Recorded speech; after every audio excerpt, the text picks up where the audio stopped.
Mesdames, Messieurs, bonjour et bienvenue dans cet autre numéro de votre émission Le Ring sur Ainsi va la République. Aujourd'hui, nous recevons un autre invité, pas des moindres. Il s'agit évidemment du révérend pasteur Bélé Jean-Claude. Pasteur Bélé, bonjour.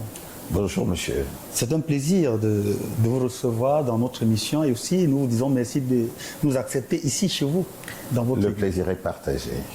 Très rapidement, pasteur, je vous prends à chaud. Est-ce qu'un homme de Dieu devrait s'intéresser à la politique? Je crois que la politique doit être laissée aux politiciens. Et les hommes de Dieu s'occuper de l'évangile. Cependant, il n'est pas exclu que les hommes de Dieu s'intéressent aux affaires de la cité. Oui, il y a un pasteur, Jonathan Camden, qui a dit l'autre jour que le prochain président, il souhaiterait que ça soit un certain Cabral. Il souhaiterait, bon, ça c'est son avis. Chacun peut avoir le sien. Moi, je peux souhaiter que ce soit mon grand frère. je suis libre d'avoir une opinion, mais ça ne fait pas force de loi nécessairement. Le 18 juillet 2026, le ministre de l'administration territoriale, Atangandi, a ordonné la fermeture de 1400 églises dans la ville de Yaoundé, les églises du Réveil, au regard des dérives. Comment comprenez-vous cette mesure-là, pasteur? Je dis que le ministre, le MINAT, est dans ses droits. Il a, dans le cadre de ses fonctions, il a le droit d'avoir l'œil sur toute organisation, toute association, même les associations religieuses. Parce que pour moi, le rôle de l'État, c'est d'encadrer. Parlons spécifiquement des associations religieuses, dont des églises, de les encadrer. S'il y a des dérives, elles doivent être sanctionnées. Maintenant, je pense pour moi que le MINAT a dû le dire pour un peu secouer les églises pour que chacun fasse attention. Parce que je ne peux pas être coupable d'un crime et on va attraper mon frère qui est à Gaoundéré pour le condamner en même temps que moi. Le péché de chacun repose sur sa tête. La parole de Dieu nous enseigne que, surtout nous les chrétiens, nous devons respecter, nous soumettre à l'autorité. Ça, c'est déjà cardinal. Nous devons nous soumettre à l'autorité.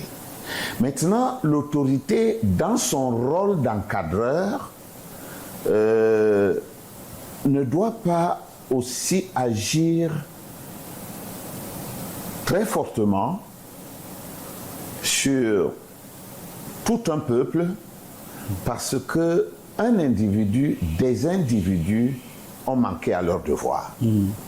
Je dirais, ceux qui ont péché doivent être punis. Doivent être punis, mais je vous recadre rapidement. Le sous-préfet de Douala, de Yaoundé 5e et bien d'autres est descendu dans certaines associations. Oui. Et là, pasteur, vous êtes branamiste, c'est un courant, et vous allez me dire... Je crois, le message de William Branham. Le message de la fin des temps. Je suis chrétien, je ne suis pas branamiste. Ah oui, le message de la fin des temps, c'est ça. Ouais. Et là, on a vu des fidèles attachés, battus, parce qu'on se dirait que ce sont des séances de délivrance. Ils étaient carrément enchaînés. Est-ce que c'est encore ça, pasteur, le message, l'évangile? Vous savez, nous sommes des êtres humains. Et dans la société humaine, il y a, dans toute société d'ailleurs, que ce soit animal, il y a deux esprits qui gouvernent le monde. L'esprit de Dieu et l'esprit de Satan. Maintenant, l'esprit de Dieu ne peut pas agir contre la parole de Dieu. Que dit la parole de Dieu dans ce cas-là? Voilà. Quelqu'un a un démon, on chasse le démon, on prie pour lui. On n'a pas besoin de le taper, on n'a pas besoin de le torturer, on n'a pas besoin de le secouer. Si c'est réellement l'Esprit de Dieu est puissant. Nous voyons Jésus, quand Jésus chassait les démons, il ne secouait pas les gens. Il dit aux démons, sors. La puissance de Dieu qui est à l'intérieur, c'est cette puissance qui chasse le démon. Très bien. Pasteur, il y a une polémique depuis un certain temps des kamites, les animistes et autres, qui remettent clairement en question la véracité ou l'authenticité de la Bible. Je vous pose une question directe. Est-ce que la Bible est la parole de Dieu? La Bible est le livre qui contient la parole de Dieu. C'est-à-dire? C'est-à-dire que la Bible, c'est un livre. Il est comme n'importe quel livre, c'est-à-dire fait de papier et d'encre. On a écrit et on a appelé ça la Bible. Mais la parole de Dieu n'est pas quelque chose qu'on touche. C'est spirituel. La parole de Dieu, c'est le programme de Dieu, c'est le plan de Dieu qui doit s'accomplir selon son programme. Mais on est d'accord que vous appuyez quand même sur la Bible. Nous nous appuyons sur la Bible. C'est pourquoi j'ai dit que la Bible, c'est le livre qui contient la parole de Dieu. Bon, c'est par extension qu'on pourrait l'appeler la parole de Dieu.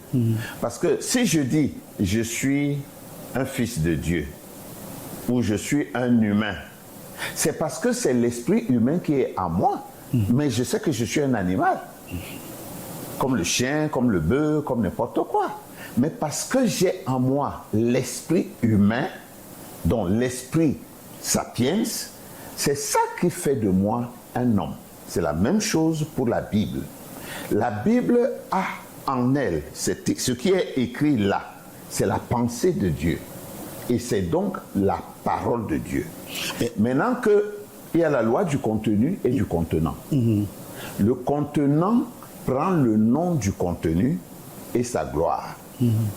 C'est ainsi que la Bible prend le nom de parole de Dieu, parce que la parole de Dieu est contenue dans la Bible. Et là, en menant nos recherches, quand on préparait cette émission, nous avons découvert, et avec des documents que nous avons lus, que la Bible se contredit. Je vous explique. Et qu'il y a même des histoires fausses. Je vous explique. Par exemple, l'histoire de l'Exode. Oui. Aucun archéologue sérieux n'atteste que cette histoire est vraie. Je vous prends un exemple. Ramsès II, par exemple, vous allez nous éclairer, ne serait pas mort dans l'eau, ne serait pas mort noyé. Et entre l'Égypte et Canaan, ou encore Israël, dans les deux capitales, la distance, c'est 446 km pour être plus exact, environ 613. Comment est-ce qu'on peut faire 40 ans dans une distance aussi réduite? Tout ça, ce sont des questions. Vous venez de dire que Ramsès n'est pas mort dans l'eau. Il y a aussi des scientifiques qui ont découvert les roues des chars dans la mer Rouge. Ça venait d'où? Vous savez, comme je viens de le dire tout à l'heure, il y a deux courants dans le monde. Il y a ceux qui militent pour prouver l'existence et la puissance de Dieu. Il y a d'autres qui militent pour prouver l'inexistence de Dieu. Et chacun cherche les sources qui le favorisent. Donc, la Bible dit, et c'est la vérité, que les enfants d'Israël sont restés en Égypte et, au temps convenu par Dieu, ils sont sortis. Quel est l'homme qui a ses serviteurs, ses esclaves, et les esclaves prennent la fuite et qui restent tranquilles pour les laisser partir? Non, la simple logique nous montre que certainement, si les enfants d'Israël ont fui l'Égypte, parce qu'ils sont sortis de nuit, s'ils ont fui l'Égypte, certainement Pharaon les a suivis. Et c'est seulement la Bible qui peut nous décrire ces événements. Et si la Bible dit qu'ils sont morts dans la mer, et des scientifiques qui prouvent qu'on a retrouvé non pas seulement des chars, des roues de chars et des chars même, et d'autres choses, on a trouvé dans la mer Rouge. Il faut bien qu'on nous explique si c'était tombé du ciel ou alors c'est quelqu'un qui est allé les fourrer là-bas. C'est une preuve que ce que la Bible a dit est vrai. D'ailleurs, la science qui a rejeté beaucoup de déclarations de la Bible aujourd'hui est en train de prouver que la Bible a raison, c'est-à-dire que Dieu a raison. Donnez-nous quelques déclarations que la science est en train de prouver aujourd'hui. Ou expliquez-nous clairement, pasteur, comment on a pu faire 40 ans sur une trajectoire de 2 jours. Ok, je réponds d'abord à cette question. Oui. Entre l'Égypte et Canaan, comme à cette époque, il n'y avait pas de voiture ni d'avion, les gens marchaient à pied et tout au plus à dos d'âne, de chameau ou de cheval. Donc, cette distance, on pouvait la couvrir en 2 ou 3 jours. Ils ont mis 40 ans. Comment cela se fait-il? C'est ça la Bible l'explique elle-même. Quand les enfants d'Israël ont désobéi à Dieu, Dieu leur a dit à Moïse, tournez-vous vers le nord. Et il dit, cette génération désobéissante va passer 40 ans dans le désert, jusqu'à ce que toute la génération de ceux qui ont désobéi périsse. C'est ainsi qu'ils tournaient continuellement autour d'une seule montagne. Ils allaient dans un sens, puis ils tournaient à gauche. Dieu disait à Moïse, allez à gauche, puis allez à droite. Et ils tournaient tout autour du mont Horeb, qu'on appelle encore le mont Sinaï. Le mont Sinaï. C'est parce que c'est la même montagne. D'un côté, on l'appelait Horeb, de l'autre côté Sinaï. Oui, c'est vrai. Donc, ils ont tourné autour de ça pendant des années jusqu'à ce que toute cette génération sortie d'Égypte périsse. Et Dieu dit, ce sont vos enfants qui hériteront de la terre que j'ai promise à vos parents. Voilà pourquoi, au lieu de faire 2-3 jours, maximum 4-5 jours, ils ont dû tourner jusqu'à tous périr. Ce n'est pas qu'ils allaient tout droit et ils ont fait 40 ans. Non. Très bien. Pasteur, je vous pose une question. Excusez-moi d'être très direct. Est-ce que Dieu déteste les Africains? Non, au contraire. Au contraire? Au contraire, Dieu aime l'homme noir par-dessus toute chose. Par-dessus toute chose. D'ailleurs, Dieu n'a pas créé, au début, il n'y avait pas de blancs, il n'y avait que des noirs. Pourquoi je le dis? Parce que la Bible nous enseigne que Dieu a créé l'homme en Éden. Et l'Éden, c'était en Afrique. Où en Afrique? C'était dans la zone entre l'Égypte, l'Éthiopie, en allant un peu vers le pays de Saddam Hussein. L'Irak. L'Irak, en allant un peu vers l'Irak. Parce que même l'Irak était en Afrique. Ce qu'on appelait autrefois Al-Keboulan. Al-Keboulan, le nom même de l'Afrique. De l'Afrique. Ce n'était pas un petit territoire comme l'Afrique que nous connaissons aujourd'hui. Et puis nous savons par la science que l'Afrique n'est pas le petit triangle qu'on dessine là. L'Afrique est vaste. Mais Al-Keboulan, qu'on appelait aussi dans la Bible Éden, c'était un vaste territoire qui pouvait couvrir au moins 2 continents. Donc, c'est quelque part là. Les uns disent que c'était à l'Orient, au Moyen-Orient. Les autres disent que c'était en Afrique. Et même quand on dit l'Égypte, ce n'était pas la petite Égypte qui est aujourd'hui en Afrique du Nord, là. C'était toute l'Afrique qu'on appelait l'Égypte. La Bible connaissait l'Égypte, l'Éthiopie et la Libye. Voilà les pays, les noms que la Bible donnait à l'Afrique. Parce que c'est ça qui était connu à cette époque-là. Donc, le jardin d'Éden, c'était vraiment en Afrique. Pas l'Afrique de maintenant, mais l'Afrique d'autrefois. Maintenant, personne ne peut situer exactement, mais on sait que c'est par là. Pourquoi? Parce que d'abord, le fleuve qui sortait de l'Éden a traversé l'Afrique. En fait, non, c'est pas seulement le Nil. C'est pas seulement le Nil. Le fleuve là a traversé l'Afrique d'antan. Il y a eu l'Euphrate, il y a eu Gihon, il y en avait 4.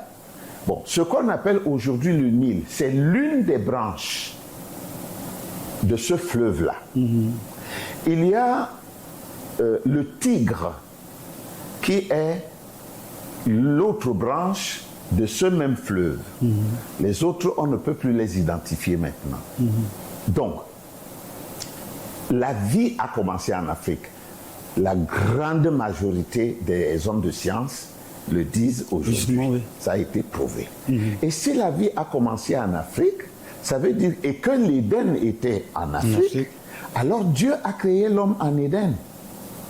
Or, Al-Keboulan signifie la mer des hommes, ou encore la terre, le peuple des Noirs, ou le pays des Noirs. Il y a plusieurs significations. Donc, quand Dieu a créé le premier homme, il l'a créé avec la terre africaine. Et certaines traductions de la Bible parlent du limon. Le limon, c'est une terre noire qui provient, n'est-ce pas, c'est une terre mélangée avec des détritus, les feuillages morts, les herbes mortes qui se mélangent avec du sable et de la terre et ça devient noir. Nous pouvons le vérifier au bord de nos fleuves. Voilà.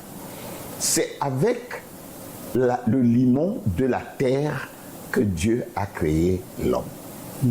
Maintenant, Dieu n'a pas dit que l'homme sorte, qu'il soit. Ce n'était pas une magie. Dieu a parlé et la terre d'Afrique, cette terre-là, s'est rassemblée pour former les 16 éléments qui sont dans l'homme. Bon, aujourd'hui, la science a découvert qu'il y avait plus de 16 éléments, mais c'était les 16 éléments de base. C'est ainsi que Dieu a créé le premier homme. Et comme la première femme est issue du côté de cet homme, les deux devaient être identiques, devaient avoir la même physiologie. Donc l'homme et la femme étaient noirs. Ok. Mais expliquez-moi, pasteur, merci beaucoup, parce que pour le bonheur de nos téléspectateurs, nous sommes d'accord avec le pasteur Bélé que le nom originel de l'Afrique, c'est Al-Keboulan. Pasteur, expliquons-nous clairement, qu'est-ce qui justifie que le peuple élu de Dieu soit plutôt en Israël et qu'après 400 ans, rapidement, Dieu est venu à leur rescousse. Sauf que les preuves historiques démontrent que le peuple africain a subi 13 siècles d'esclavage arabo-musulman, où on castrait les Africains. Dieu n'a pas agi. Vous me voyez venir. Après ça, 400 ans d'esclavage. Ça fait presque 17 ans. 17 siècles d'esclavage où Dieu les a laissés périr. Qu'est-ce qui peut justifier ça, pasteur?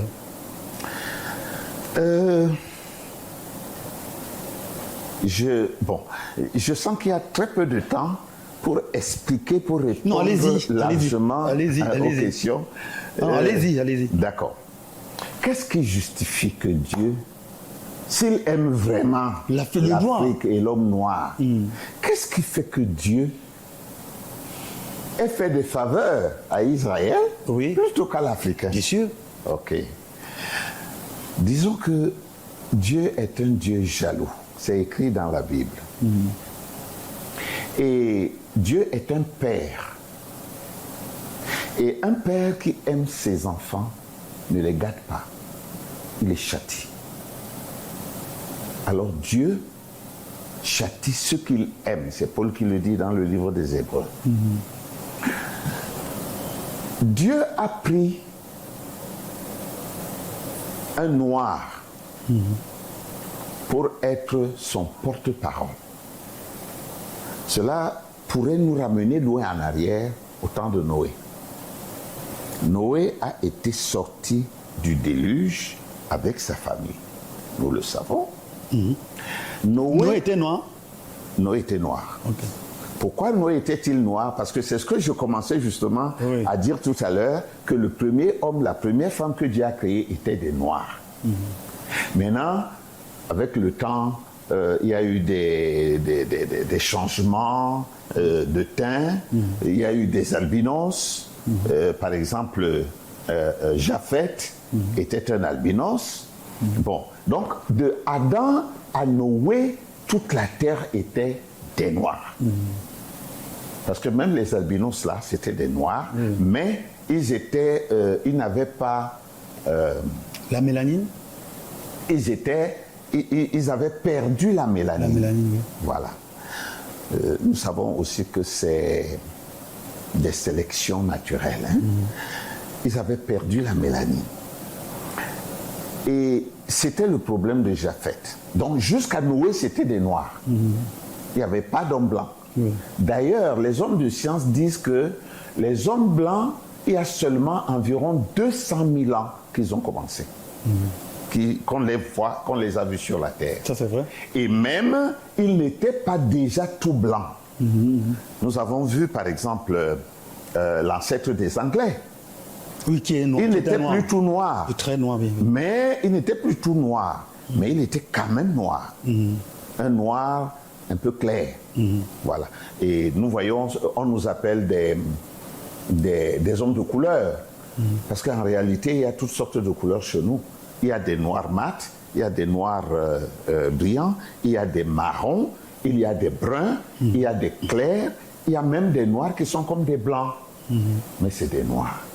Donc, à ce moment-là, donc, Dieu avait choisi un fils de Noé, c'était le troisième, Ham, ou Cam, comme on veut.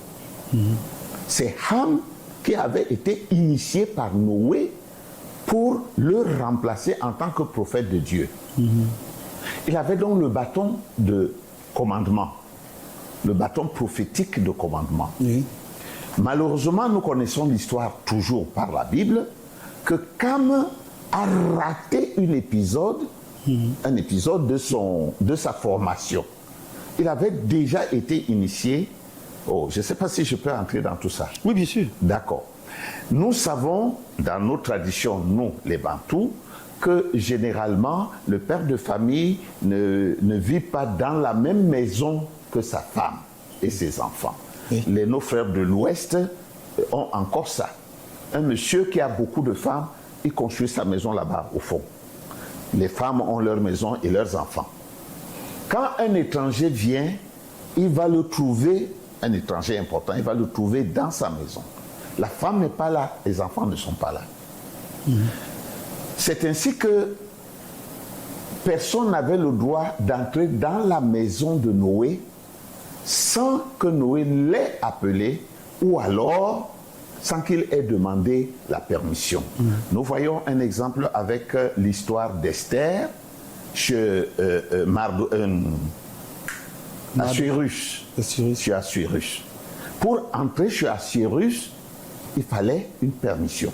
C'était comme ça. Donc, Noé était dans sa maison. La seule personne qui avait le droit d'entrer dans la maison de Noé sans demander une audience, c'était Ham. Parce qu'il allait souvent là-bas pour son initiation. Et nous savons aussi que chez nous, les Bantous, on initie les jeunes gens hors de la ville, hors du village. Dans un lieu à l'ouest, on appelle ça l'Akam. C'est l'Akam, hein? C'est l'Akam, oui. L'Akam, voilà. Donc, entre parenthèses, nos frères de l'Ouest, la plupart sont d'origine juive. Même comme on nous appelle tous les Africains. Oui. Bon. Donc, Cam ou Ham suivait son initiation. Alors qu'il était au terme de son initiation, Noé n'était pas un soulard dans la Bible. C'était un prophète de Dieu. Mais le jour-là, il a bu, il a saoulé. C'est comme un autre prophète, Osée, Dieu lui a dit, va épouser une prostituée. Dieu fait ces choses selon le programme qu'il a. Il y a des choses comme ça dans la Bible qui paraissent incongrues, mais c'est Dieu qui sait comment il fait. Alors, Ham, ce jour-là, est allé rencontrer son père. Et Noé a bu de l'alcool, il a bu du vin, et il s'est enivré. Et il s'est couché nu au milieu de sa tente. Voilà Ham qui vient. Mais c'était toujours une formation, une initiation. C'était toujours l'initiation. Parce que Ham devait voir la nudité de Noé. Pourquoi? Pour saisir le mystère de la procréation. Il était marié, hein? Ils étaient tous mariés. Peut-être qu'à ce moment, ils avaient même déjà des enfants. Si, ils avaient déjà des enfants. Mais il y a un mystère dans la nudité. Bon, pour ne pas être trop long, la nudité, c'est la honte. Mais la nudité, c'est la procréation. La nudité, c'est même la malédiction. Tout dépend de l'angle sous lequel on prend la nudité. Donc, Ham devait découvrir le mystère de la nudité. Je prends un exemple. Dieu a dit à son prophète Ésaïe, marche nu à travers la ville, nu comme un ver. C'était un signe. Nous allons arriver dans le Nouveau Testament, nous voyons Jésus qui est crucifié nu. Il n'y avait pas le morceau de tissu avec lequel on l'emballe. Il était nu comme un ver. C'est un mystère. Je n'aurai pas le temps d'entrer dans tout ça. Mais Ham arrive donc, c'est quelque chose qu'il n'avait jamais entendu ni vu. Il arrive, il est surpris que son père est nu. Il sort, il va dire à ses frères, mais je viens d'entrer chez papa, il est nu. Il a bu de l'alcool, il a saoulé et il est couché nu. Ses frères ont eu peur de voir leur père nu. Or, lui, il devait le voir nu. Mais au lieu de saisir la profondeur du mystère, il est plutôt allé dire à d'autres. Donc, il a révélé un secret avant le temps. Les autres sont venus, nous le savons, ils ont couvert, et puis. Quand maintenant Noé sort de son alcool, ou de ses alcools, on lui dit ce qui s'est passé. Il commence à maudire. Il ne maudit pas son fils. Les gens disent que, oh, Ham est maudit, les Africains sont maudits. Non, c'est faux. Noé dit, maudit soit Canaan, qu'il soit l'esclave des esclaves de ses frères. Pas Ham. Noé n'a pas maudit Ham.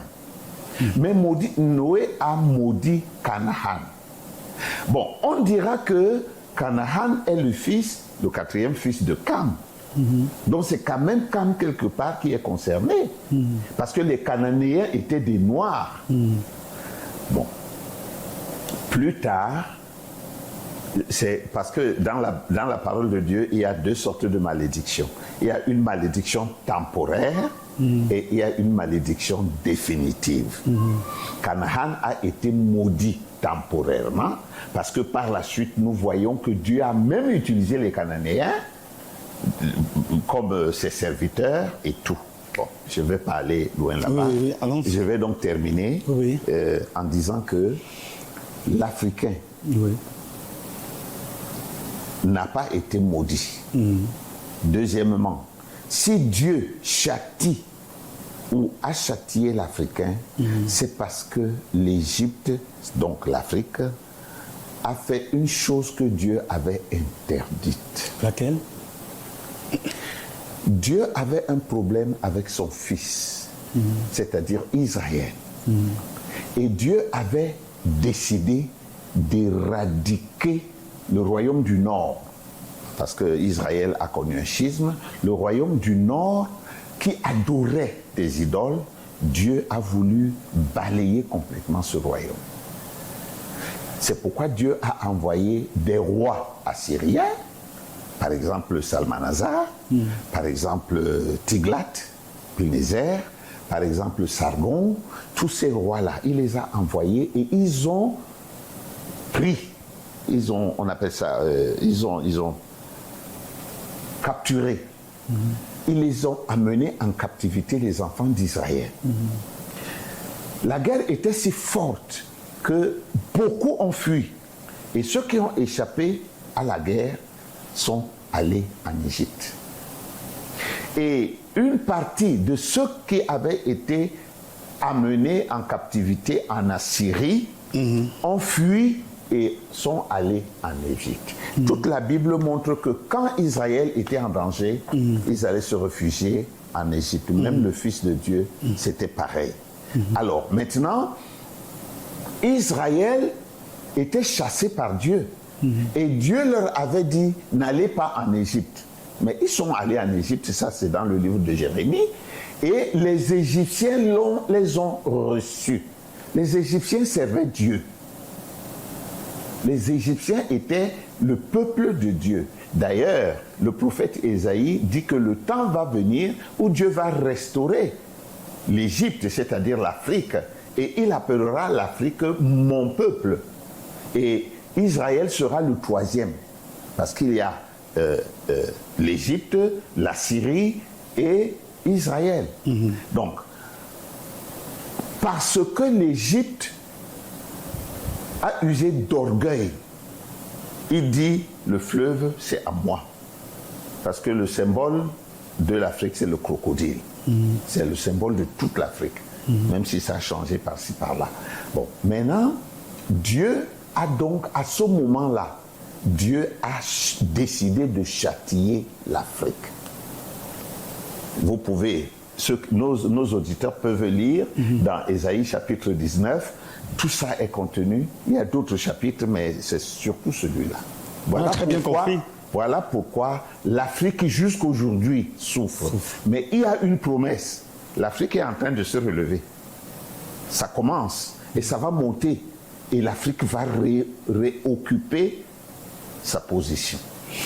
Ok, pasteur, de nos jours, nous constatons que nombreux sont les pasteurs des églises du Réveil qui vivent carrosse, je vais dire ça en d'autres termes, dans l'opulence. Certains ont même des jets privés. Je vais citer au Nigeria le pasteur Oyodepo, le feu Emmanuel TV.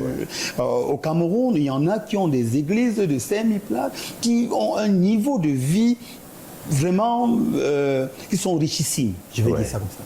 Tandis que leurs fidèles croupissent dans la misère. N'est-ce pas ça un peu de l'escroquerie spirituelle? Je suis d'accord avec vous. Il y a beaucoup d'escrocs dans ces milieux, dans nos milieux. Il y a beaucoup d'escrocs, il y a des gens sans scrupules. Un pasteur doit être à l'aise. Parce que s'il n'est pas à l'aise, il aura le cœur partagé. Donc, l'Église doit mettre son pasteur à l'aise selon ses moyens. Mais un pasteur qui est richissime, pour vous emprunter votre expression, alors que les fidèles croupissent dans la misère, on se demanderait qu'est-ce qu'il fait de toute cette richesse. Parce que si Dieu bénit un homme, c'est pour que par cet homme, il puisse en bénir d'autres. Et par les autres, il bénira ceux qui viennent après. Mais c'est encore ça, l'être humain. Les deux esprits qui travaillent, qui marchent de front. Il y a des gens qui sont possédés par certains esprits qui ne viennent pas de Dieu. Je ne dis pas qu'ils ne sont pas serviteurs de Dieu, parce que même Judas était serviteur de Dieu. Je dirais qu'il y a même des pharaons qui étaient des serviteurs de Dieu. Et on peut en trouver plusieurs comme ça dans la Bible. Bon, l'homme est égoïste.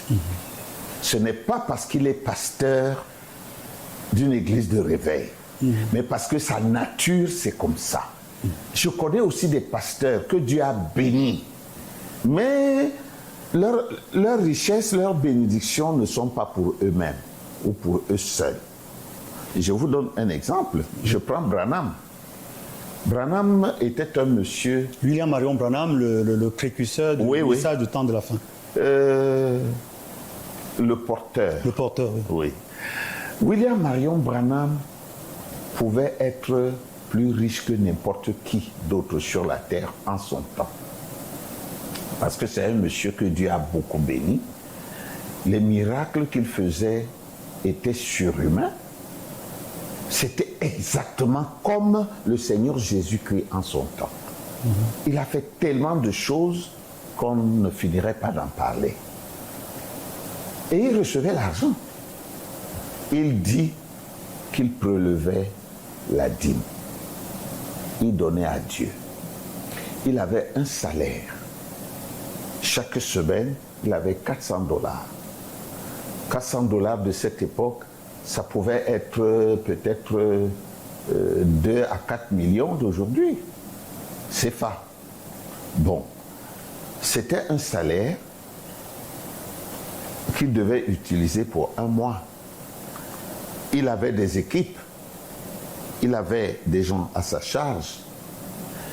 Le reste d'argent, parce qu'il y en avait beaucoup, le reste d'argent, il mettait dans les missions. Il envoyait aux missionnaires, aux gens qui servent Dieu, même ceux qui n'étaient pas de son groupe. Je crois que c'est un exemple à suivre. Quelqu'un d'ailleurs qui a écrit un peu sur lui, et c'est quelqu'un qui dénigre, hein, Branham, c'est un opposant du message.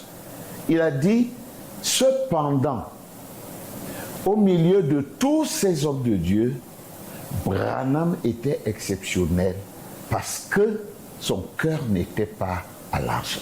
Son cœur n'était pas à l'argent. Très bien, pasteur. Maintenant, nous allons toujours poursuivre. Payez-vous la dîme, pasteur? Oui.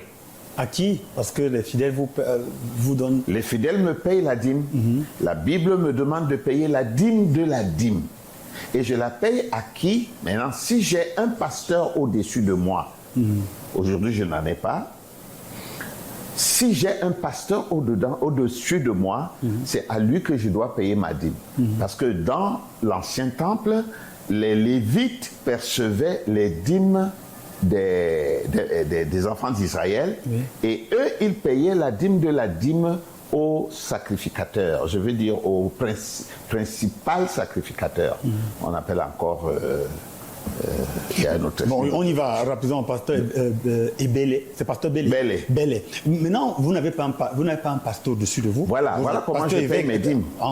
Voilà comment je paye mes dîmes. Vous payez comment? Si un prédicateur vient prêcher dans mon église, j'invite un prédicateur. Avant qu'il parte, je dois lui payer un salaire, parce que ce qu'il fait, c'est un travail. Et je prélève de ma dîme et je lui donne. Okay. Il y a des jeunes gens qui ont commencé, certains sont partis de mon ministère, d'autres sont venus d'ailleurs pour se rattacher à mon ministère. Eh bien, l'argent que je leur donne, c'est une partie de ma dîme. Est-ce que si on ne paye pas sa dîme, on n'ira pas au ciel? Bon, ça c'est une question qu'il faut aborder avec mesure. Est-ce que si on ne paye pas sa dîme, on n'ira pas au ciel? Il y a des gens qui n'iront pas au ciel de toute façon, qu'ils payent la dîme ou pas. Donc c'est arrêté pour eux? Nous avons dit tout à l'heure qu'il y a deux sortes de personnes sur la terre, les fils de Dieu et les fils de Satan. Donc les fils de Satan ne peuvent pas aller au ciel, puisque Satan lui-même n'ira pas au ciel. Bon, maintenant, je reprends la question pour dire, est-ce qu'un chrétien n'ira pas au ciel parce qu'il n'a pas payé sa dîme? Un, c'est du ressort de Dieu. C'est Dieu qui décide de qui va au ciel. Parce qu'on peut être chrétien, hein? On peut même être prédicateur, pasteur comme je suis, et ne pas aller au ciel. Mais être sauvé quand même. Parce que ce n'est pas tous ceux qui sont sauvés qui vont au ciel. Dieu n'a pas créé l'homme pour vivre dans le ciel. L'épouse de Christ ira au ciel pour le banquet de noces. Donc c'est juste pour un temps, 3 ans et demi. Et puis ils reviennent sur la terre. Nous allons tous vivre ici sur la terre, l'éternité. Bon, maintenant, est-ce qu'on ne va pas au ciel parce qu'on n'a pas payé la dîme? Je crois qu'un chrétien, s'il est vraiment chrétien, il va payer sa dîme. S'il ne paye pas sa dîme, c'est la preuve qu'il n'obéit pas à la parole de Dieu. Pasteur, nous, on est un peu perdus dans cette affaire de dîme. C'est les 10% ou c'est les 1/10? Où est la différence? 1/10 et 10%, c'est la même chose. 10%, c'est quoi? C'est 10, ou plutôt 100 divisé par 10. C'est ça qui fait 10%. Et 100 divisé par 10, c'est 1/10. Ok. Si j'ai 10 choses, j'enlève une. Je laisse les 9, c'est 1/10. Si j'ai 100, j'enlève 10, qui est 1/10 de 100, et je laisse les 90. C'est Dieu qu'on a crucifié sur la croix ou Jésus-Christ? On a crucifié Jésus-Christ, pas Dieu. C'est un problème aussi qui suscite beaucoup d'incompréhension. Dieu n'est pas un homme. Dieu n'est pas une matière. Dieu est esprit. Jésus-Christ était-il Dieu? C'est vraiment la question. Oui. Jésus-Christ était-il Dieu ou était-il fils de Dieu? Jésus-Christ était fils de Dieu. Mais Jésus-Christ était aussi Dieu. Tout à l'heure, j'ai commencé par parler de la loi du contenu et du contenant. Oui. Vous pouvez me demander, pasteur, est-ce que je peux boire un jus? Un jus, c'est un liquide. Je dis oui, oui. Jeune homme, apporte un jus là qui est au frigo. Apporte le jus qui est au frigo, disons la grenadine. Il va prendre la grenadine parce que vous voulez boire de la grenadine. Mais il ne va pas vous donner la grenadine. Il va vous donner la bouteille, sachant que la grenadine est dans la bouteille. Et cette bouteille s'appelle grenadine aussi longtemps que la grenadine est dedans. Donc, Jésus-Christ était un homme en qui Dieu s'était incarné pour accomplir son programme. Et pendant que Dieu était en lui, il était Dieu par représentation. Oui. On appelle ça potentiellement. Parce que ce qui est potentiel n'est pas la vraie chose, mais c'est une représentation de la vraie Et qui est-ce qu'on a donc crucifié sur la croix? On a crucifié Jésus. En ce moment, Dieu était Parce où? que la Bible dit que le Père est sorti de lui, dont l'Esprit est sorti de Jésus à Gethsémani. Et c'est pourquoi il a souffert et on l'a crucifié. Il est mort, Dieu ne meurt pas. C'est un homme appelé Jésus de Nazareth qui est mort. Très bien, pasteur. Maintenant, on a une autre question qui nous taraude de l'esprit. Hein. Ouais. Nous autres, des journalistes, on aimerait bien comprendre. Je crois que c'est Paul qui dit « Dieu a tant aimé le monde qu'il a envoyé son Fils unique pour que quiconque croit en lui, blablabla, vous allez me corriger. » Maintenant, la question est celle-ci. Je vais tout droit, hein, j'ai mon fils qui est mon fils unique. Ouais. Il y a un monsieur qui m'emmène, qui est entre guillemets Lucifer ou Satan, que j'ai moi-même créé. Ouais. Pourquoi ne pas détruire une fois Satan et laisser les gens tranquilles que de sacrifier mon fils et que tous les jours, jusqu'aujourd'hui, il y a presque 2026 ans que Jésus-Christ a été crucifié, on continue tout à combattre Satan. Pourquoi Dieu n'a pas détruit Satan une fois? Je pose une autre question pour répondre à votre question. J'ai de l'argent. Pas de l'argent, de l'or. J'ai un lingot d'or.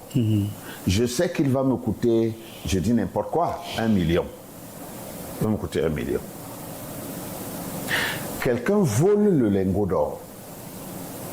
Et je trouve quelqu'un qui peut me ramener ce lingot d'or. Je l'enverrai ou je ne l'enverrai pas?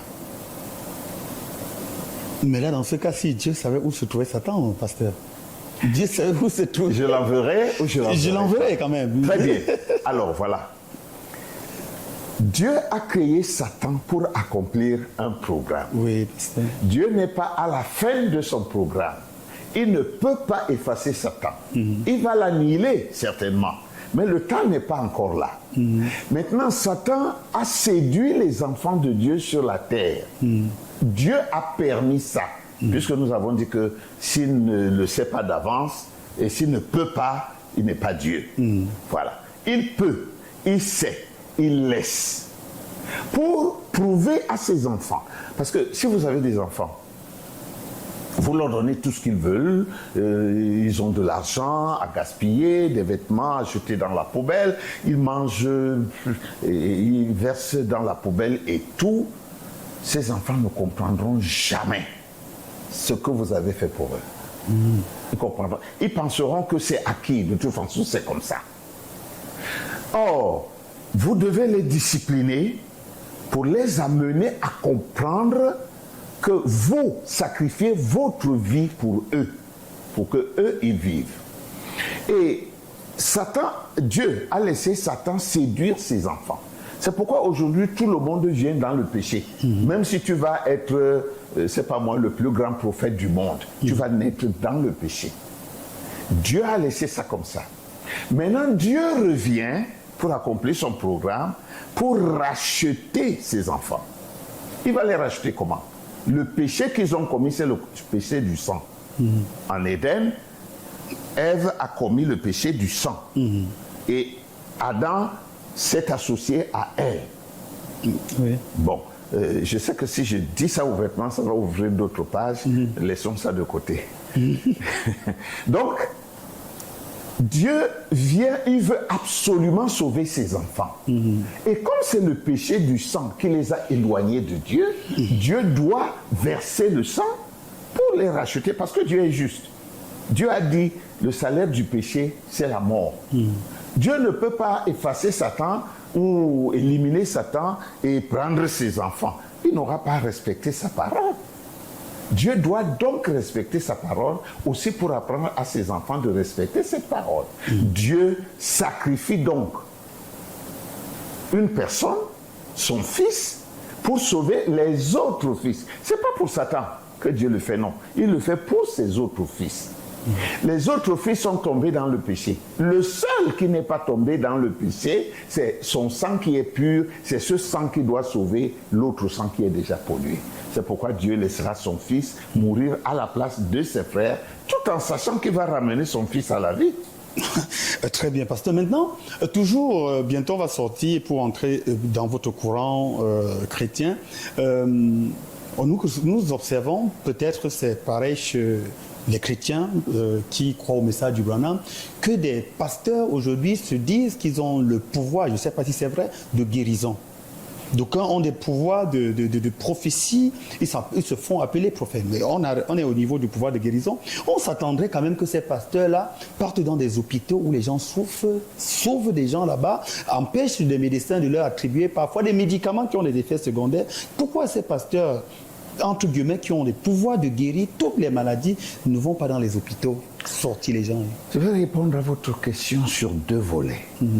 Le premier volet, c'est que personne ne guérit. Aucun homme ne guérit. Aucun médicament ne guérit. Aucun hôpital ne guérit. La seule personne qui guérit, c'est Dieu. Parce que la guérison est une naissance. Quelqu'un qui est malade va mourir. Mais si Dieu le ramène à la vie, c'est comme une autre naissance. Il revient à son état d'origine. Donc Dieu seul peut le faire.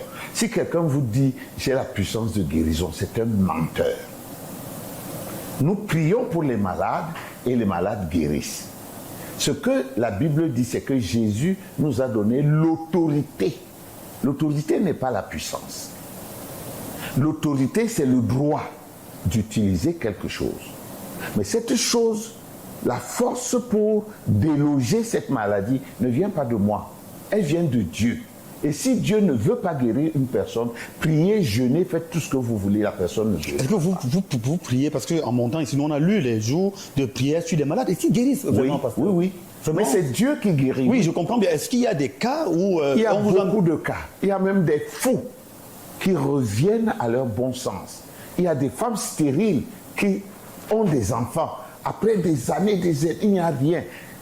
Nous prions, Dieu dans sa grâce voit, non pas nous, mais il voit leur foi.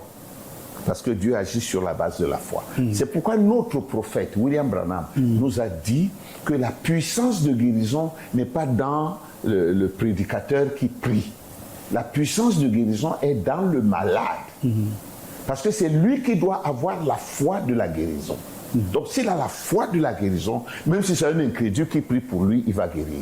Mais pasteur, là je vais un peu vous titiller. Pendant la Covid-19, je m'attendais de voir les pasteurs, les hommes de Dieu, les prêtres se lever, combattre ce virus. Mais j'ai plutôt vu les pasteurs porter les cachets comme tout le monde et fuir. Et les églises même fermées. Comment justifier ça quand Dieu s'investit en eux? Il y a une chose, la volonté de Dieu. il y a deux volontés de Dieu. Il y a la volonté parfaite de Dieu, qui est son programme parfait. Il y a la volonté permissive de Dieu, qui est l'antichambre de sa volonté parfaite. Donc, Dieu peut envoyer un fléau. Dieu veut certainement manifester quelque chose. Mais au temps d'Élie, il y avait la famine. Il y avait la famine dans tout Israël. Élie souffrait de la famine jusqu'à ce que Dieu lui dise va au torrent de Kérit. Là-bas, il était nourri par des corbeaux et il buvait l'eau du torrent. Ça ne veut pas dire que lui, il était dans l'opulence parce qu'il était prophète de Dieu. Non. Donc, il y avait Covid, c'est vrai. Ça a décimé des gens, c'est vrai. Mais Dieu n'a pas permis et il ne permet pas que l'homme se glorifie. Dieu aime se glorifier lui-même. Mais il y a des gens qui ont été guéris, qui étaient atteints de Covid. On avait prié pour eux. Dieu a fait grâce. Il y en a qui sont morts, il y en a qui sont revenus à la vie. Donc ça, c'est la souveraineté de Dieu. Là, pasteur, on va clore rapidement ce chapitre. Une question toujours, parfois, de nos internautes qui m'ont demandé, et je m'en voudrais si vous ne la posez pas, que oui, Faustin, on dit qu'après la mort, c'est le paradis. Mais pourquoi les gens, même les pasteurs, ont autant peur de mourir? Pourquoi prier pour que quelqu'un revienne à la vie alors que s'il meurt, il ira là où coule le miel et le lait? Qu'est-ce qui peut justifier ça, justement? Elle n'est pas belle, la question, quand même. Oui, non, la question est très bonne. La question est bonne. Bon, déjà, le paradis n'existe plus. Donc, c'est vrai ça? Le paradis n'existe plus. Parce que quand Jésus est mort, il est allé aux enfers. Lorsqu'il est ressuscité, Jésus est ressuscité avec tout ce qui était au paradis. Parce que le paradis, c'est ce que nous appelons le premier Sheol. C'était la demeure de ceux qui attendaient la venue du Messie pour être relevés. Le deuxième Sheol, c'est ceux qui sont condamnés, qui sont les disciples de Satan. Maintenant, quand Jésus est ressuscité, il est ressuscité avec tous les saints qui attendaient sa venue. Le paradis a donc été aboli parce qu'ils étaient au paradis justement. Après qu'il est ressuscité, il est monté au ciel.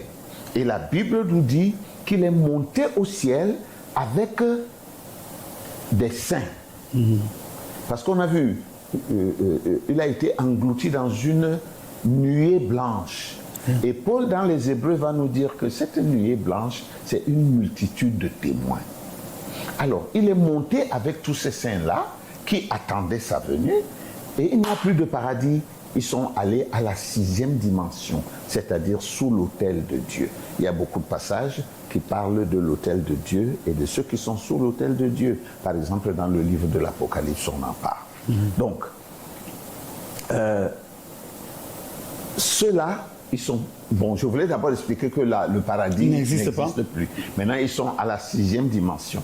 Bon, maintenant, pourquoi les gens ont-ils si peur? Et surtout les chrétiens et les pasteurs ont peur de mourir. Nous sommes des hommes doubles. Nous sommes des esprits et nous sommes des chairs. Nous sommes physiques, comme vous et moi, nous pouvons nous voir, nous parlons. Mais nous sommes plus que ça. L'homme est d'abord un esprit. L'esprit n'a pas peur de mourir. Mais la chair, parce qu'elle est condamnée, elle a peur de mourir. Même Jésus a eu peur de mourir. Parce qu'il dit, Père, si cela peut être ta volonté, épargne-moi cette coupe. Il a eu des affres de la mort. Il les a connus. Mais parce qu'il était serviteur de Dieu, il s'est soumis à la décision du Père. Donc, si un chrétien, dire qu'un chrétien a peur de la mort, cela peut s'expliquer humainement parlant, parce que c'est un être humain. Si je vous pique, vous aurez mal.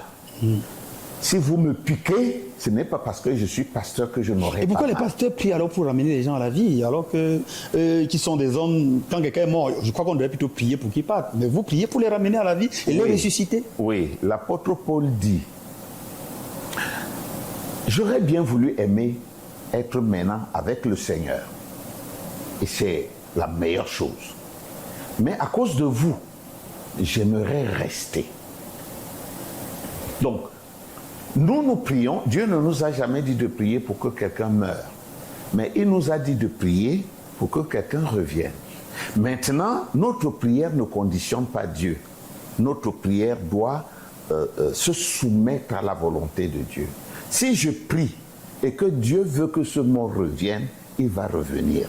Si Dieu veut qu'il s'en aille, il va s'en aller. Sincèrement, j'aime votre humilité, puisque certains disent, je vais prier, il va revenir. Beaucoup de pasteurs... Je suis désolé, ça arrive, mais c'est pas juste. Acceptez-vous les pièces d'argent lors de vos quêtes? Parce qu'un pasteur, Dieu oui. Camden m'a dit, il n'accepte pas parce que c'est avec les pièces d'argent qu'on a trahi Jésus. Or, nous avons découvert qu'au temps de l'Empire romain, il n'y avait pas encore des billets de banque. Les billets de banque sont arrivés bien plus tard sous la dynastie Tang en Chine. Donc, est-ce que vous, alors, vous acceptez quand même les pièces d'argent? Est-ce que ça, ce n'est pas aussi une forme d'escroquerie? Vous savez, La Fontaine a triché un texte qu'il a intitulé Le renard. Il y a une récitation qu'on apprenait Le corbeau et le renard. Le corbeau et le renard. Et il conclut en disant que tout bon flatteur vit aux dépens. tout bon flatteur, merci beaucoup. Vit aux dépens de ceux qui l'écoutent. Voilà.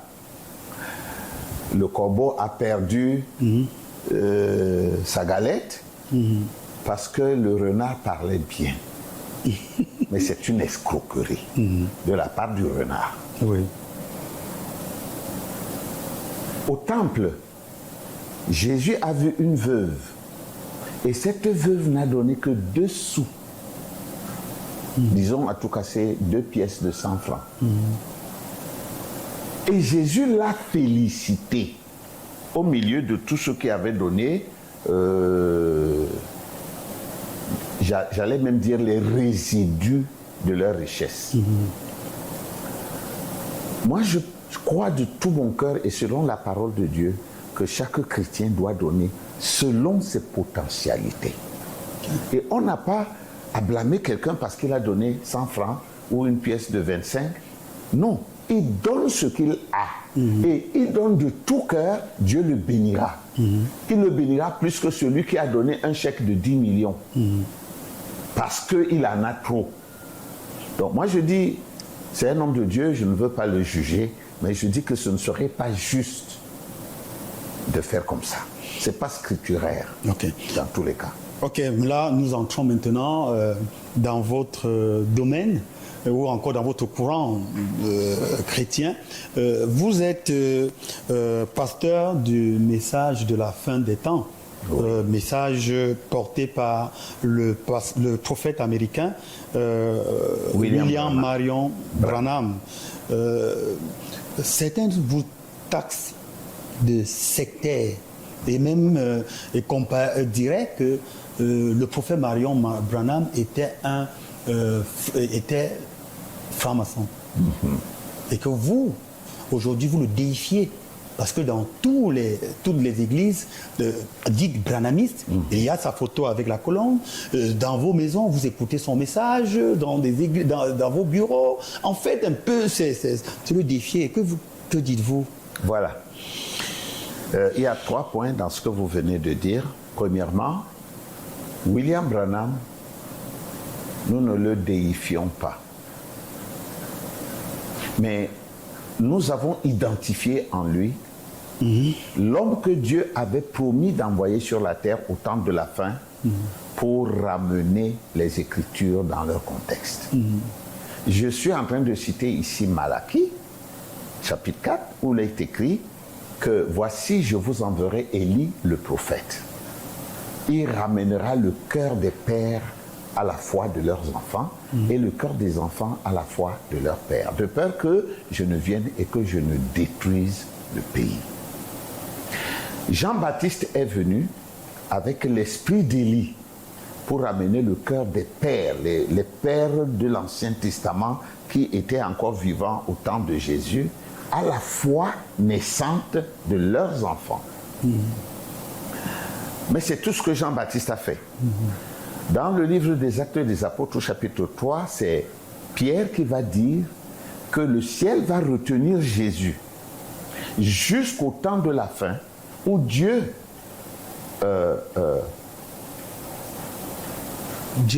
accomplira sa parole et que toute la parole de Dieu sera accomplie. Je ne suis pas en train de citer ça comme... avec exactitude. Voilà, j'essaye de paraphraser. Oui.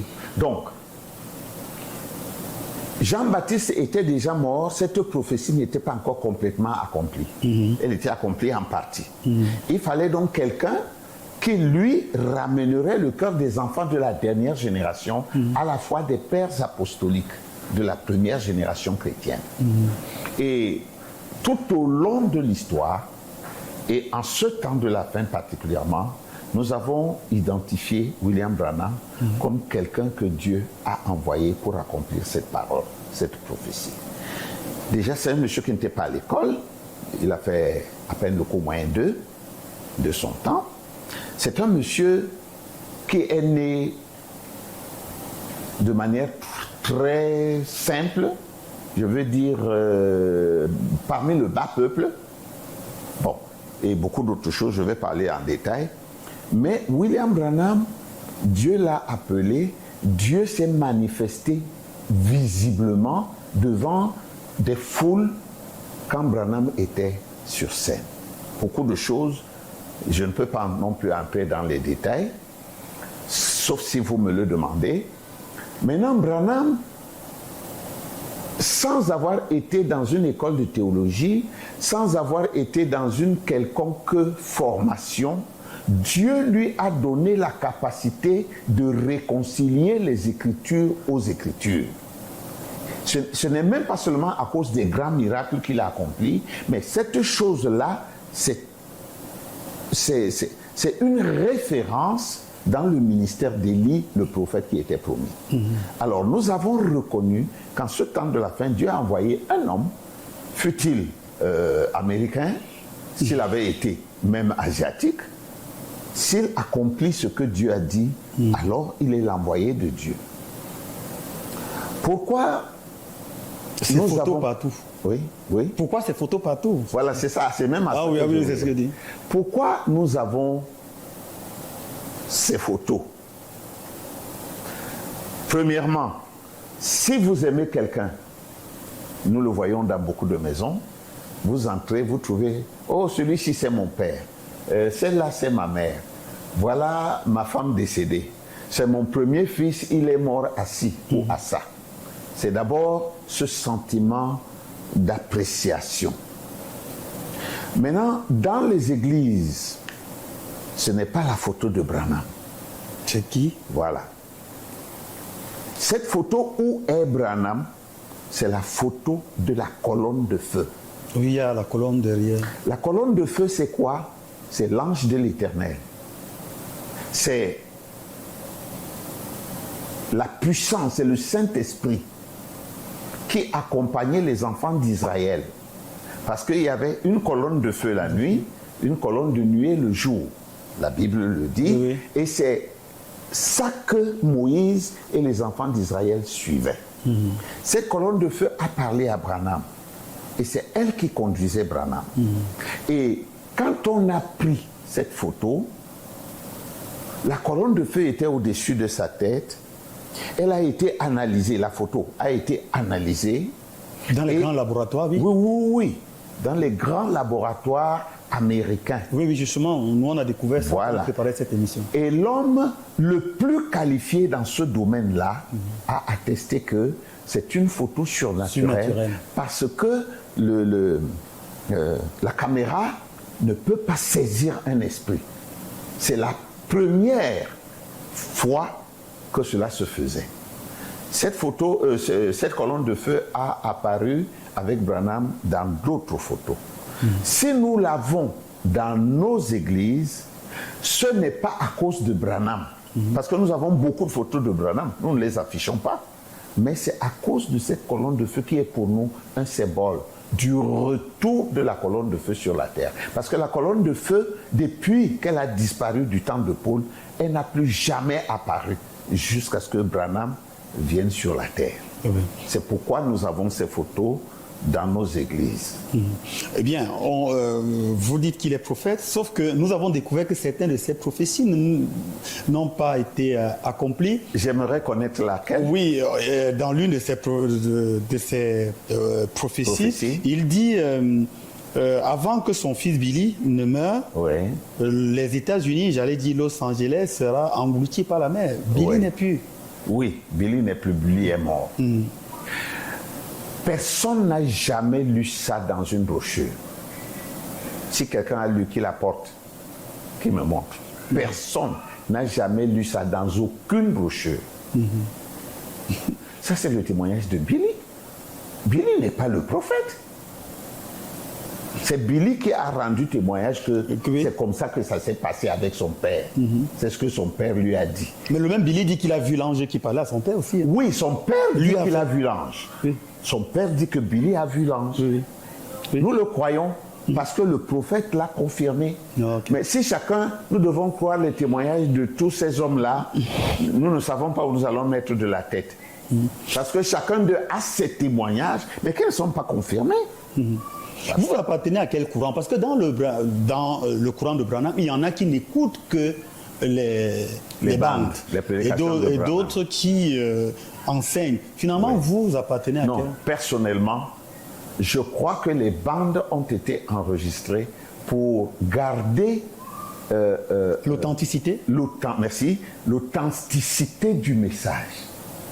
Mais la Bible de Dieu et le prophète Branham témoignent que Dieu utilise l'homme comme son agent. Il dit même que Dieu n'utilise pas les appareils mécaniques. Ce que Dieu utilise, c'est l'homme. C'est l'homme qui est l'agent de Dieu. Les cassettes, les bandes, tout ça, c'est bien. Parce que le message est gardé pur là-dedans. Mais c'est les hommes qui doivent prendre ce message et leur ministère aidant enseigner d'autres hommes. Mais là aussi, j'ai découvert quelque chose qui m'a intrigué. Chez les branamistes, je suis obligé d'utiliser le mot, excusez-moi. Non, il y a des branhamistes. Hein? Oui. Il y a des Ils branamistes. n'ont pas de télé. Ils n'ont pas de... De télé. Ah, Ils refusent ok. d'avoir des télés. Comment les branamistes, chez eux, j'ai lu beaucoup de témoignages et beaucoup de vidéos, ils ont quel problème avec la télévision? Vous parlez de télé ou vous parlez de téléviseur? De Parce qu'il y a téléviseur. téléviseur et télévision. Bon. C'est deux choses différentes. Bon, je ne sais pas où je me mets là. Il n'y a pas... La Expliquez-moi. télévision, c'est les programmes Oui, les programmes, oui. qui sont envoyés dans les ondes et que nous pouvons voir par un téléviseur. Le téléviseur, c'est l'appareil. Oui. Mais ils n'en ont même pas pour d'autres, n'en ont même pas d'appareil. J'y arrive. Pourquoi évitons-nous d'avoir des téléviseurs? Pour certains, il y en a qui en ont. Ça n'engage que. Mais pourquoi évitons-nous les téléviseurs? C'est parce que les téléviseurs... Non, nous n'évitons pas les téléviseurs, excusez-moi. Les téléviseurs, c'est des appareils qui n'ont rien de mal, ni de bien. Tout dépend de l'utilisation qu'on en fait. Donc, moi-même, j'ai une télévision ici à l'église. Je crois qu'elle doit être en haut là-bas. Voilà la table là-bas. C'est là que je pose mon téléviseur. Qu'est-ce que j'en fais? Je regarde les chants, je regarde les prédications d'autres hommes de Dieu et les vidéos du prophète. Je regarde des choses comme ça. Mais la télévision, je ne l'aime pas. Pourquoi?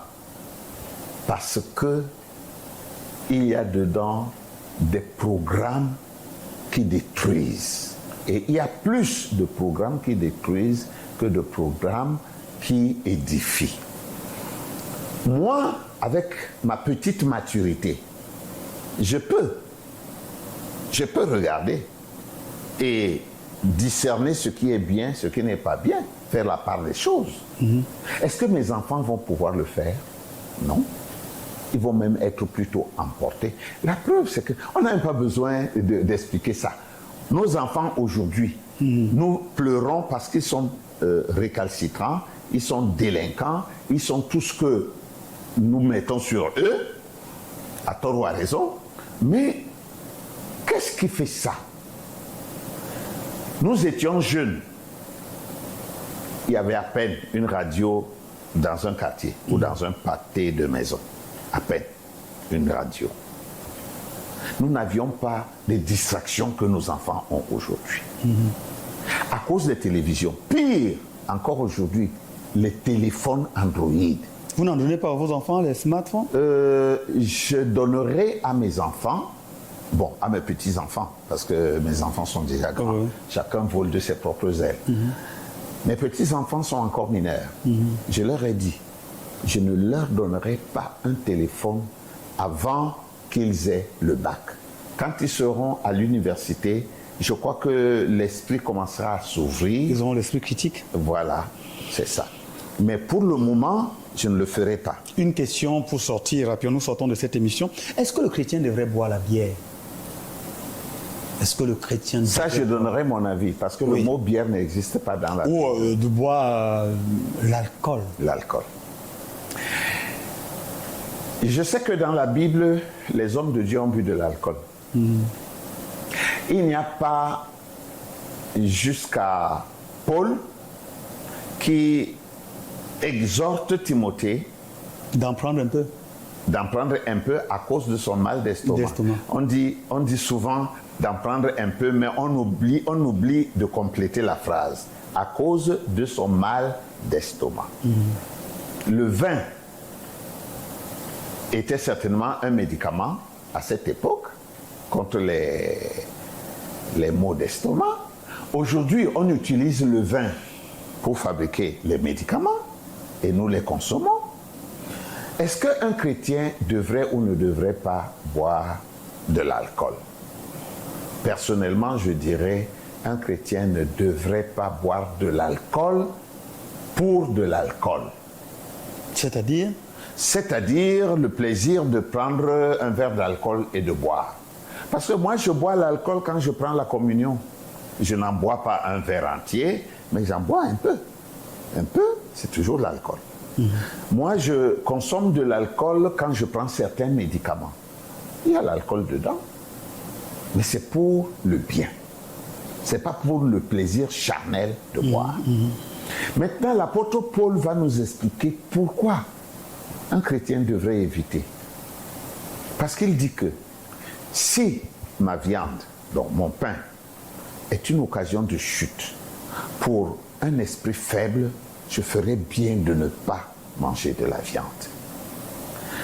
Parce que moi, supposons que vous avez peut-être l'habitude de faire une chose. Peut-être que vous vous en sortez bien. Moi, j'ai un esprit faible. Je vais vous imiter. Parce que si le pasteur boit de l'alcool, les fidèles vont boire de l'alcool. Absolument. Oui. Parce que tout le monde regarde à celui qui est devant. Donc, les gens vont boire. Et parmi eux, il y en a qui n'ont pas le sens de la mesure. Ils vont boire et être en état d'ébriété ou de saouler carrément. Au lieu de faire du bien, Ils vont plutôt... j'aurais fait du mal. Ok. Donc, le chrétien, pour moi, ne devrait pas boire de l'alcool. De l'alcool. Pour Merci. de l'alcool. Merci beaucoup. Pasteur, il y a une petite rubrique dans cette émission. Vous avez donné votre avis sur les personnalités que je vais citer. Que pensez-vous du président Paul Biya? En 2 ou 3 mots. Je crois que le président Paul Biya a fait le travail qu'il devait faire. On a mis plein de choses sur lui, des bonnes et des mauvaises. Tout homme est comme ça. Il n'y a pas un homme parfait sur la terre. Mais ce qu'il devait faire, je crois qu'il l'a fait. Comment avez-vous apprécié l'arrivée du pape au Cameroun? Bon, le pape faisait son travail. Il fait des tournées parce que c'est un monsieur qui est honoré. C'est un monsieur, c'est une haute personnalité de référence. Il a la capacité d'aider à faire la paix ou à faire la guerre. C'est quelqu'un qui est écouté. Donc, son aura lui permet d'aider les nations. Que pensez-vous du ministre Atangandi? Je pense que le ministre Atangandi est dans son rôle, mais il exagère un peu. Comment? Quand il dit il va broyer les gens comme des condiments? Voilà. Quand il devient Moulinex, Oui. vraiment, ça nous fait peur. Mais je ne pense pas que on peut bâtir un peuple par la peur. Ok, je vais entrer dans votre domaine. Que Oui. pensez-vous du pasteur Baoya? Quoi? Baoya, oui. Le pasteur Baoya, c'est un homme de Dieu. D'abord, c'est un ami personnel. Oui. C'est un homme bien. En tant qu'être humain, c'est vraiment un homme bien. C'est un homme très social, un homme généreux, un homme gentil, accueillant. Bon, mais Baoya a ses points de vue que moi, je ne partage pas, tout en étant son ami. C'est sûr. Nous sommes à la fin de cette émission. Un mot de fin? Un mot de fin pour ceux qui nous regardent, pasteur. Ce que je dirais, c'est que je parle d'abord aux chrétiens. Nous devons assumer nos responsabilités.